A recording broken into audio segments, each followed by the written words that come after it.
120 की speed, 5 minute की।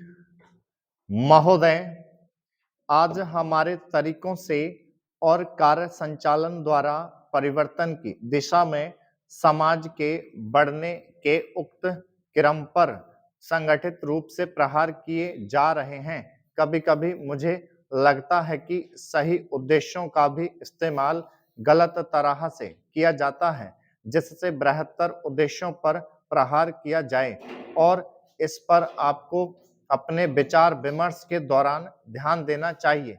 काम की बेहतर व्यवस्था का बड़ा महत्व है। इसके लिए अधिक उपयुक्त वेतन आवश्यक होता है। साथ ही काम का स्थान, कमरे आदि भी साफ-सुथरे होने चाहिए। लेकिन जो लोग साथ-साथ काम करते हैं, श्रमिक प्रबंधक तथा किसी परियोजना में या कारखाने में काम करने वाले अन्य लोग, उनमें अच्छे संबंध होना आवश्यक है तथा यह शायद अन्य सभी बातों से ज्यादा महत्वपूर्ण है। मुझे आशा है कि यह बैठक ऐसे विचार गोष्ठियां और सम्मेलन इस प्रकार से काम के लिए बेहतर वातावरण को संभव बनाएंगी। सरकार को काफी कुछ करना है और वह करेगी भी। हालांकि आज हमारे यहाँ की स्थिति में ऐसा करना हमेशा ही सरल नहीं होता।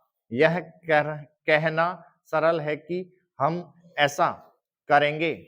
नीति संबंधी निर्णय भी सरलता से लिया जा सकता है, लेकिन किसी निर्णय को समुचित ढंग से लागू कर पाना बहुत कठिन होता है। मैं यह बहाने की खोज के लिए नहीं कह रही हूँ, क्योंकि कठिनाइयां हों तो उन पर विजय पानी ही होती है और हम ऐसा करने के लिए कृत संकल्प हैं। लेकिन आपको पता होना चाहिए कि अमुक कठिनाइयां हैं और उन पर विजय पाने के लिए केवल इच्छा करने या वक्तव्य देने से काम नहीं चलता। इसके लिए स्थिति को समझना और दृढ़ निश्चय के साथ आगे बढ़ना होता है, चाहे रुकावटें कितनी ही बड़ी क्यों ना हो, कठिनाइयां कैसी भी क्यों ना हो। सरकार का यही संकल्प है। सार्वजनिक क्षेत्र को बहुत महत्वपूर्ण योगदान करना है। उसे यह काम अपनी उपलब्धियों द्वारा ही नहीं, बल्कि श्रमिकों की भागीदारी की भावना को अनुभव करते हुए करना है।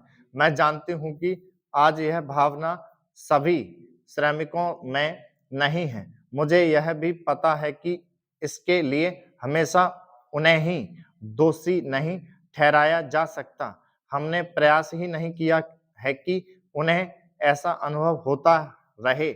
मैं जानती हूँ कि प्रायः जो मजदूर किसी बांध के निर्माण में लगे हैं, उन्हें पता ही नहीं होता कि बांध होता क्या है।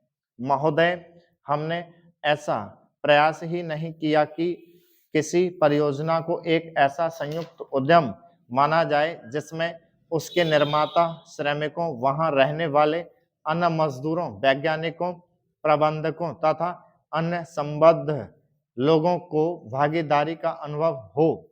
हमने समस्याओं को पुराने कोण से ही देखा है और लोगों को अलग-अलग खानों में बांट दिया है। इसलिए ये झूठे विभाजन समाप्त होने चाहिए। हमारे समाज में ऐसे अनेक विभाजन हैं, शायद वे सभी समाजों में होते हैं, लेकिन हमारे यहाँ वे सामान्य से कुछ ज्यादा ही हैं। ये धर्म के आधार पर, जातियों के आधार पर, भाषा और क्षेत्र के आधार पर पाए जाते हैं।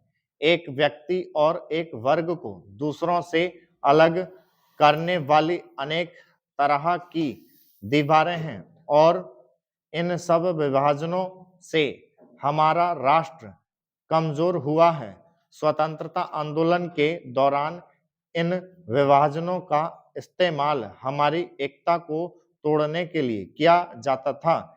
आज भी इन्हें उन लोगों को कमजोर बनाने के लिए काम में लाया जाता है जो एक होकर खड़े होना चाहते हैं, जो भिन्न भिन्न जातियों और धर्मों के होते हुए भी एक ही उद्देश्य से प्रेरित हैं। हमें यह सावधानी रखनी होगी कि ऐसे लोगों के समूह को कोई भी कमजोर ना कर सके। स्टॉप